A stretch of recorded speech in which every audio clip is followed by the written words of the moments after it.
3 Fünftel von Goldust. Ich bin Robert, ich spiele Gitarre. Ich bin Chris und spiele die andere Gitarre. Ich bin Lars, Text und Gesang. Außerdem haben wir noch dabei Christoph, also noch einen Christoph am Bass und noch einen weiteren Christoph am Schlagzeug und gerade am Piano.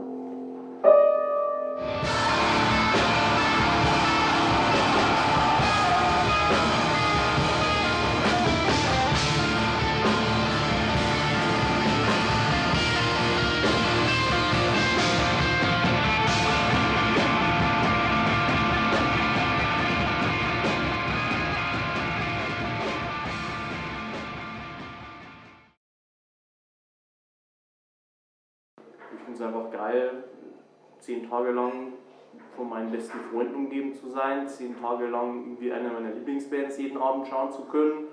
Und Das ist wie eine Familie. Irgendwie so ein bisschen. Fast. Aber wirklich nur fast. Oder 7 Messer scharf vorbei. Aber dennoch passt es sehr gut mit Death Ride und wir können uns einfach keine andere Band vorstellen, auch für die Zukunft, mit der wir so etwas machen wollen. Denn es passt einfach auf allen Ebenen menschlich, musikalisch, Humorebene ist sehr wichtig und einfach, ja, wir die alten Herren und die jungen Wilden, wir schaffen es irgendwie dort, uns in der Mitte zu treffen. Das bedeutet auch manchmal zwischen 11 und 2 Uhr schlafen. In welchem Status auch immer.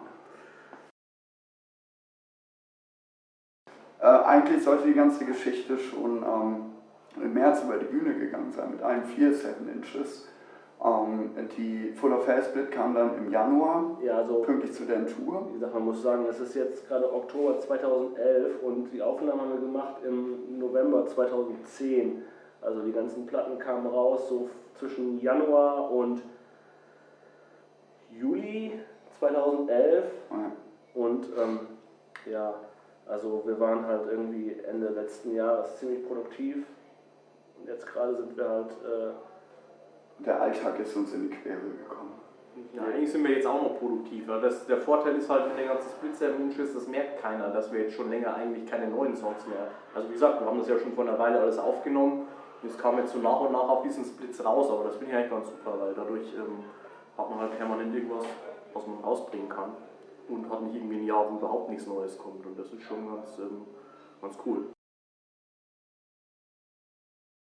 Ich habe natürlich ein wie soll ich sagen, Textarsenal, auf das ich zurückgreifen kann. Ich schreibe eigentlich stetig, auch wenn ich es nicht unbedingt niederschreibe, also entstehen eigentlich Sachen, die ich erlebe oder die ich in dem Moment fühle in meinem Kopf und die setze ich fest. Und wenn die Zeit dann reif ist und ich ein Songgerüst habe, dann versuche ich diese umzusetzen. Meine Herangehensweise bzw. das Textimmanente hat sich ein wenig verschoben. Zu Anfangszeiten, Axis-Platte zum Beispiel, war es sehr, sehr, wie soll ich sagen, nach außen hin. Das heißt, die Welt geht unter, dieses typische Apokalyptische, aber ich habe es halt nie im Gesamtkontext gesehen, dass man jetzt irgendwie sagt, die Welt ist verdammt oder so. Ich glaube, wenn man näher reinliest, sieht man, dass sich das auch viel eher auf einer zwischenmenschlichen Ebene deuten lässt. Und selbst von dieser zwischenmenschlichen Ebene bin ich zurückgetreten und wälze eigentlich das Innere raus. Und das ist eigentlich das, was mich antreibt, also das Innere. Weil wenn ich nicht schreiben würde oder schreien ohne das B, dann würde ich wahrscheinlich so nicht im Alltag funktionieren. Als wir uns so zusammengefunden haben, wir haben eigentlich so fast bei Null angefangen. Also, und von daher war das alles sehr viel Learning by Doing. Wir haben halt einfach angefangen zu spielen. Wir haben angefangen als Straight Edge Band mit Straight Edge Message auch teilweise, aber das war längst nicht alles. Und Das macht ja zu dem Zeitpunkt Sinn. Ja, man hat aber schnell gemerkt, dass das bei den Texten, die Lars geschrieben hat, vor allem Lars, gab auch ein paar Texte, die nicht von Lars von Anfang, aber vor allem von Lars, ging auch schnell in andere Richtungen. Das rückte auch relativ schnell in den Hintergrund.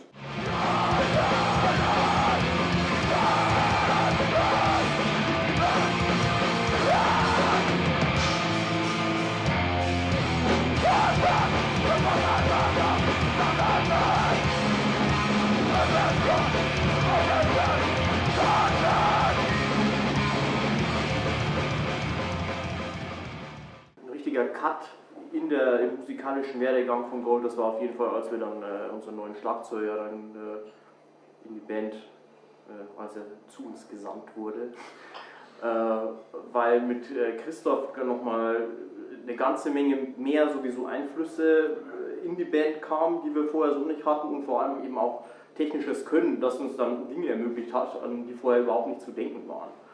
Und von daher, ich glaube, so retrospektiv, also das erste richtige Release, wo Christoph dann auch Schlagzeug aufgenommen hatte, das war die Destroyer Borderlines, und das war so ein bisschen, ja, ich würde fast sagen, eine Art Findungsphase, wo wir viel rumversucht haben, viele verschiedene Stilelemente irgendwie in einen Song reinzupacken, egal, irgendwie wird es schon gehen.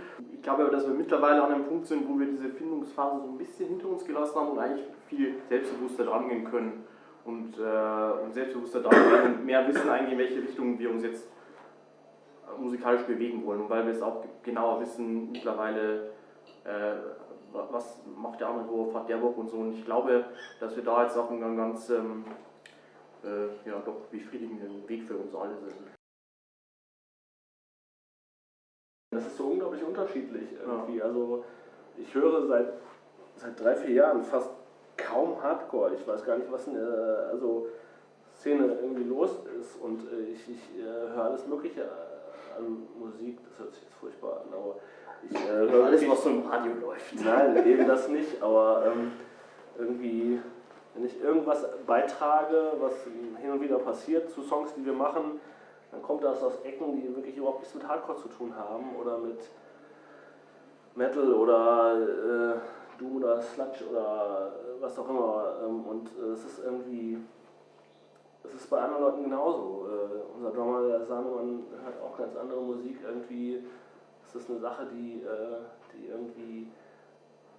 Es wird wahrscheinlich schwer sein, irgendeinen von unseren neueren Songs auf einen Einfluss runterzubrechen, weil das passiert einfach nicht bei uns.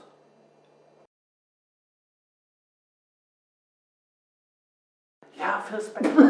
Okay, der ist mittlerweile 70 oder sowas, und die letzte Band hat er vor 20 Jahren aufgenommen, und die waren, Ramones haben mit dem aufgenommen Ende der 80er, die waren völlig irritiert, weil er hat die irgendwie zu gezwungen, 12 Stunden am Stück dem am Klavierspielen zuzuhören, hat die irgendwie mit der Knarre dran gehindert, aus dem Haus zu gehen und so. Und ich finde es geil, wenn der einen Song von uns aufnehmen würde.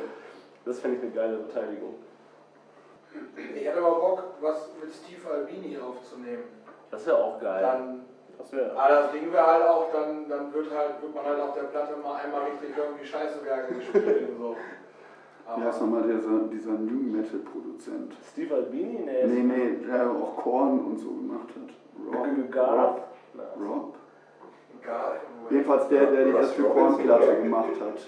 Das wäre, glaube ich, witzig. Ich glaube, wir würden direkt auf Victory landen. Okay, Sanemann ist sehr erstrebenswert. 3, 2, Entscheidung. 1. Dann wähle ich einen ganz großen Raum mit ganz vielen alten Mikrofonen. Und diese Person ist dann der Raum. Okay. Ja.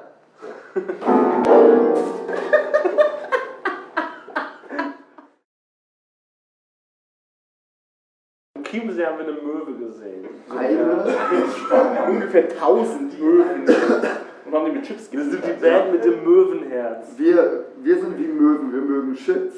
Und wenn wir etwas sehen, dann wollen wir es auch haben. Und zwar alle gleichzeitig. Alle gleichzeitig. Und es ist egal, ob es ein Brotkrumen ist, ein Stück Tofu oder so. Und daraus machen wir unser Mahl. Also wir sind eigentlich Möwenschwarm. Also eine Split kommt sowieso noch raus, wo die Songs schon aufgenommen sind, mit Lightbearer aus Essen. Die sollte auf Cobra Records irgendwann demnächst rauskommen.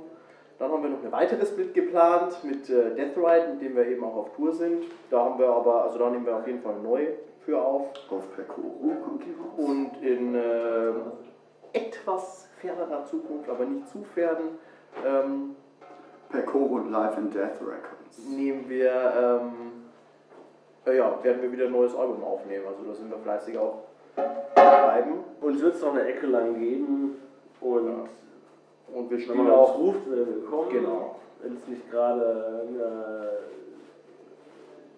Mittwochsabendsshow in Bratislava ist. Und Würden wir auch trotzdem gerne hin. ja, aber auf jeden Fall, gerne, überall. Definitiv. Definitiv auf jeden Fall.